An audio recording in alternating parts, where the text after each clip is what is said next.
Sir ఏంటయ్యా, ఎంత time అయింది? ఎప్పుడు వస్తున్నావు నువ్వు? నైట్ అంతా నిద్రలేదు సార్. నేను హెవీ స్నోర్ చేస్తున్నా అని చెప్పి నా రూమ్మేట్స్ అంతా తిడుతుర్రు. అండ్ ఇంకోటి, అంత నేను సన్నగా ఉన్నా కూడా నాకు ఎంత హెవీ స్నోరింగ్ ఎందుకు వస్తుందో నాకు తెలియట్లేదు. చూడు బాబు, లావు సన్నం కాదు, స్నోరింగ్ తోటి కొన్ని సిమ్టమ్స్ ఉన్నాయా లేవా, దీన్ని బట్టి స్నోరింగ్ సిప్ ప్రాబ్లమా కాదా అని చెప్తాం. నెంబర్ 1, నీకు నిద్రలో ఊపిరాడక ఉలికిపడు లేవటము, చోకింగ్ ఫీలింగ్ ఉందా? అబ్బే లేదు సార్.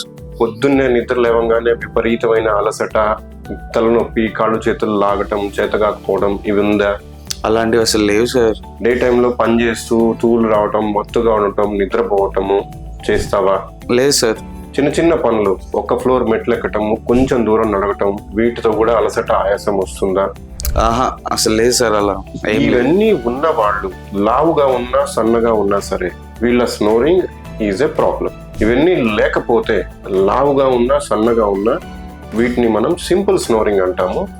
వీళ్ళు చేయాల్సింది జస్ట్ వెయిట్ లాస్ మీద వర్క్ చేస్తే చాలు. అర్థమైందా? Yeah sir, thank you sir. Thank you.